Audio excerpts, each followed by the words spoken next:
Salut à tous, soyez les bienvenus sur Archiviste Leader, le réseau panafricain des archivistes africains fait par les archivistes africains et pour les archives en Afrique. Si vous n'êtes pas encore abonné à notre page, merci de vous abonner. Nous sommes également disponibles sur Facebook, Twitter et LinkedIn.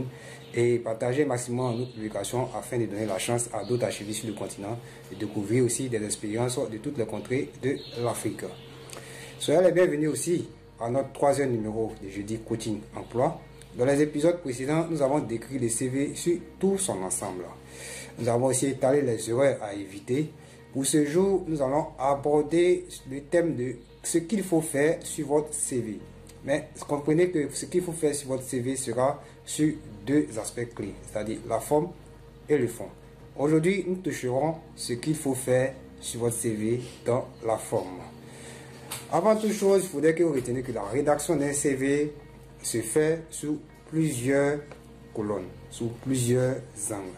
Mais ici, je vous conseille d'adopter la formule des deux colonnes. Ici, la formule des deux colonnes, c'est votre CV sera divisé en deux colonnes. Une partie qui va concerner votre identité et l'autre partie qui va concerner votre qualification et votre parcours. C'est clair et net. Mais cela, il faudrait que votre CV respecte cette formule-là aussi, qui est les 6 groupes essentiels, si je peux dire comme ça, ou encore les 6 rubriques qui doivent apparaître sur votre CV. Ces 6 rubriques-là, il s'agit de la photo d'identité, du titre, des civilités, de l'expérience, la formation et les atouts. Voilà les 6 rubriques qui vont composer votre CV dans la forme. D'abord, pour la photo. Je l'avais dit précédemment dans mon épisode. Pour les hommes, tâchez d'être en costume, bien coiffé et aussi bien habillé surtout. Et une bonne photo bien prise en portrait afin de donner aussi l'aspect celui que vous êtes. Pour les dames, un ensemble tailleur fera l'affaire. Ben, tâchez de faire un peu de maîtrise sur le maquillage. N'oubliez pas, garder un air souriant et rassurant sur votre CV. C'est l'image qui vend. L'image compte beaucoup. Donc, voici la partie photo. La deuxième partie, c'est le titre. Beaucoup se demandent, oui, le CV doit avoir un titre. Oui, le CV doit avoir un titre. Mais n'oubliez pas que j'avais parlé dans l'épisode précédent. Évitez de mettre curriculum vitae. C'est pas ça le titre de votre CV. Le titre de votre CV, c'est votre qualification, votre profession. C'est ça qui est le titre de votre CV. Et le titre doit être en fonction de l'offre qui est en cours. Si dans l'offre, on vous a demandé un archiviste, n'oubliez pas, mettez archiviste. Et là, le titre doit bien apparaître parce que c'est ça qui frappe en premier. N'oubliez pas ce côté-là.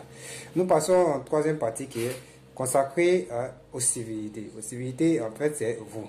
Nom, prénom, âge, ainsi que vos situations matrimoniales et autres. En quatrième position, il y a l'expérience professionnelle.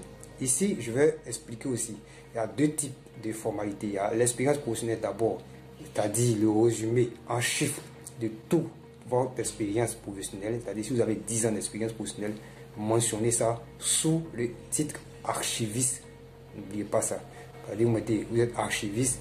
Si vous voulez archiviste senior, mais mettez en dessous le nombre d'années d'expérience qu'il faut.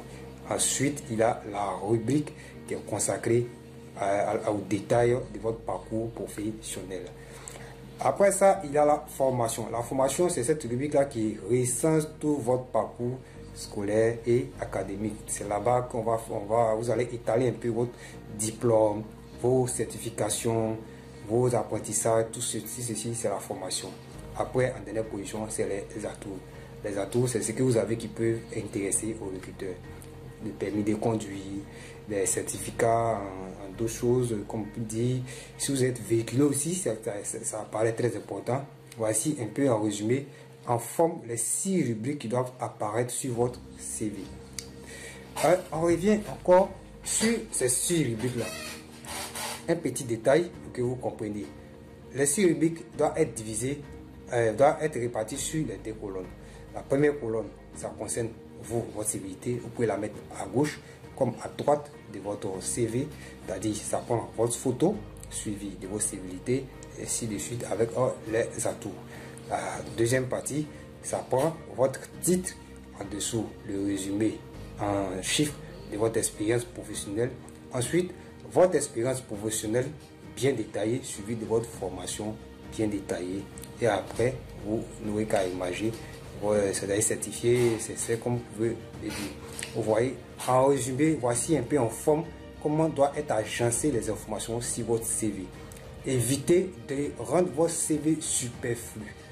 Quand c'est bien séparé, c'est très facile de distinguer certaines choses. Voilà un peu en clair aujourd'hui ce que je voulais aborder en forme sur ce que vous devez faire sur votre CV. Je vous donne rendez-vous la semaine prochaine parce que là, ça sera très intéressant. Nous allons rentrer en fond. Nous allons détailler un peu les éléments clés. Les éléments clés qui vont vous permettre de faire démarquer votre CV de tous les autres CV. De faire démarquer votre CV de tous vos concurrents. De montrer au recruteur que votre CV approche et aussi de montrer que vous êtes capable de concevoir un CV dynamique archiviste pour ne pas se retrouver aussi à la poubelle. N'oubliez pas de liker et partager. Si ça t'a plu, partagez, laissez vos commentaires. Vous avez une suggestion, vous avez aussi une approche que vous voulez partager avec tout l'ensemble du groupe Archiviste Leader. Merci de laisser ça en commentaire. N'oubliez pas aussi, si vous tenez à intervenir sur le même sujet, nous sommes là. Merci d'interagir et aussi de faire parvenir vos différents commentaires sur nos différentes plateformes afin de partager votre expérience avec toute la communauté archivistique sur le continent africain.